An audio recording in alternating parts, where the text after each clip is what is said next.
In this video, I'm going to show you how to make an alcohol stove out of a 24-ounce Monster can.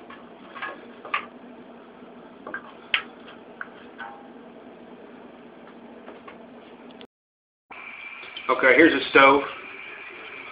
I keep the lid just to put back on it to make it stronger. Made out of normal 24-ounce Monster Energy bottle. Okay, some of the things that you're going to need. I use 2 coasters stacked on top of each other. Basically what you're going to need is just 2 things that will be about the equivalent of a 1/2 inch. You'll see why later. Just permanent marker. Scissors are optional. They make things a lot easier. These are really nice scissors. Duct tape roll. You can also use clear tape. Utility knife, cordless drill. Okay, getting started. First step, we're going to mark the can for your bottom piece. This is 2 pieces to make the finished product. Take your utility knife. I like using the coasters, lay it down flat where the blade's sticking out, and I'll hold it with my finger to keep it in place. Take your can, set it up against it, keep it flat on the table, just start twisting it. You have to do this several times around to get a good mark and indentation in here, and it actually will start to cut the can a little bit. If you don't use scissors, you'd want to have to keep doing this step until it cuts. That's going to take a very long time. Just keep doing it. You'll get a nice indentation in it. I don't know if you can see it on the video, but when you run your finger over it, you can feel it.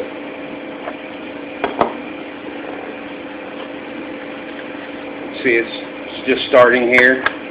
If you would have kept going, it would have gave it a better line like what's on the other can.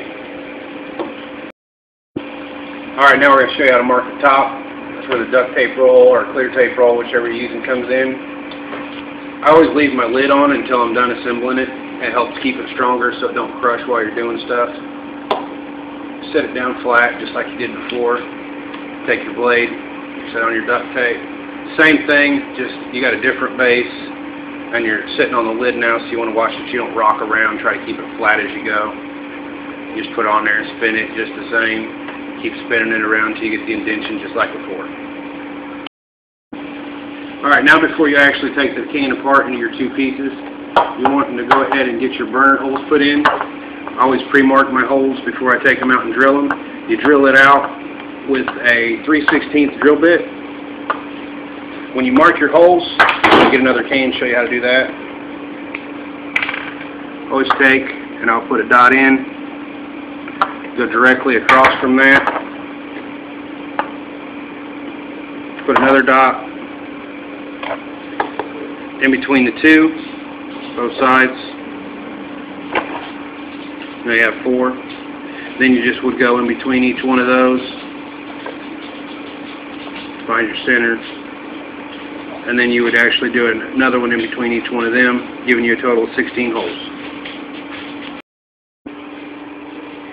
Next step, we're going to take the bottom off on the lines that are cut there. The way I always do it, I'll take a screw, puncture a hole a little above the hole, just making a hole for my scissors to go in. Then I don't cut to the line.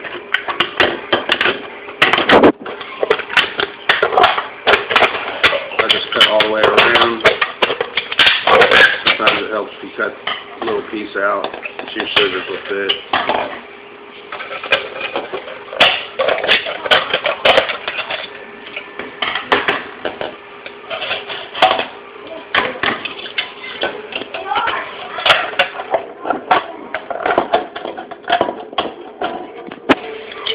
Then I'll cut angled towards where it's actually, where your line is. And if you got the scoring on your can deep enough, you should be able to just get the can to tear right down to the line and just peel it right off. all the way around.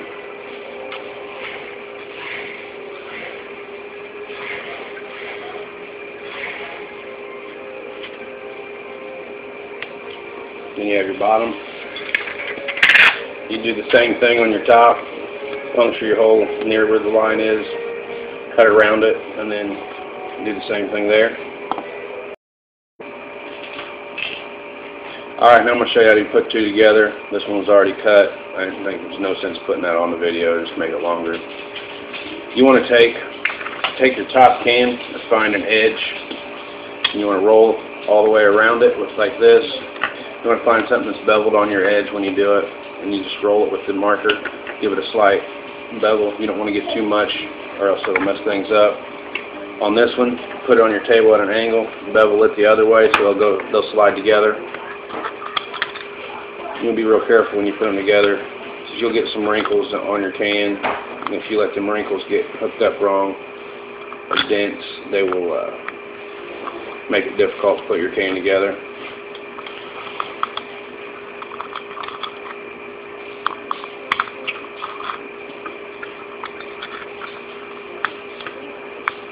You just roll around it. Try not to go too deep.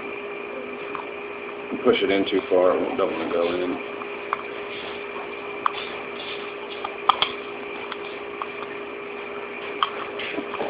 Once you get it all in there,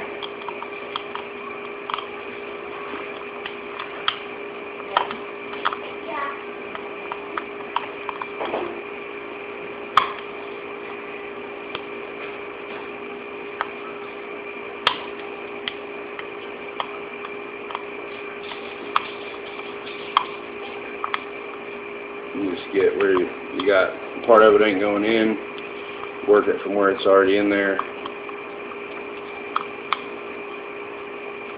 Sometimes even will help if you take a little piece of another can, just a little sliver you took off, put it in the can gap, slide it around.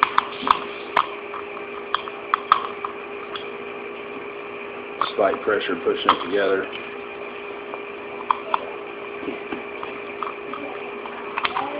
You just keep working like that until you get it on. I'm not going to waste all your time showing you do it. It takes a minute sometimes. I'll get back with you once I got it done. Alright, I got it together now. It's not the way you want it to be. I just have the edges just put on there. So what you do is you'll slowly push on it to work it down.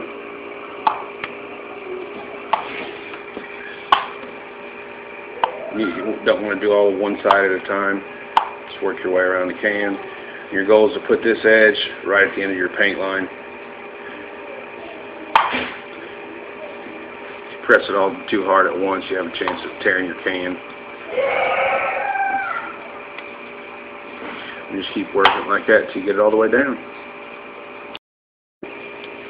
Alright, so now you got your finished can. I always put the lid on it just to help keep it a little more stable if you're carrying in a pack or whatever, so don't get crushed. This finished product, in order to use it, I always get, I just got a cheap 1 ounce shot glass I can use. Anything that's going to measure 1 ounce. You get heat by any gas station, automotive store, Walmart. It's real cheap, about $2 for a bottle. You get the yellow heat, not the red heat. This is what I've used. You just pour 1 ounce in your measuring cup, pour it right in the center. Take your candle lighter, match, whatever you want to light it with. You'll light your center of it. It'll burn. It's not doing it inside, obviously. Once you let it burn, your flame will actually get where it comes out real tall out of your can. Once it's tall, then you know you're ready to cook. You just take this little cook pot I made, just for example, set it on there, and you'll be ready to go.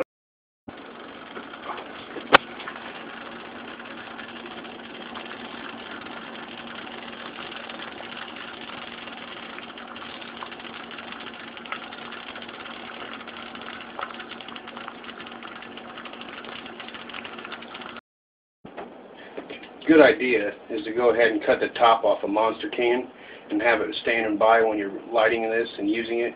That way when you're done, you can just take the can, extinguish it all the way, let that cool before you pick it back off there. It will be warm. The design on this can, I pretty much came up with the actual finished design on my own. I've never seen one built quite this way. A lot of them are pressurized that have your sleeves on the inside. I was having a hard time keeping the pressurized ones together, so I decided to come up with something that would work. I took several different videos I've seen online, little tips and tricks I got off those to make it. I've seen them just the regular pop can that are flipped this way with this cut out and then the holes in the sides. So it's like, why not do it where it's going to come directly up underneath your pot? If anybody has seen this before, I'm not trying to claim complete credit to it. If you have any questions or comments, feel free to leave them underneath the video. Thanks.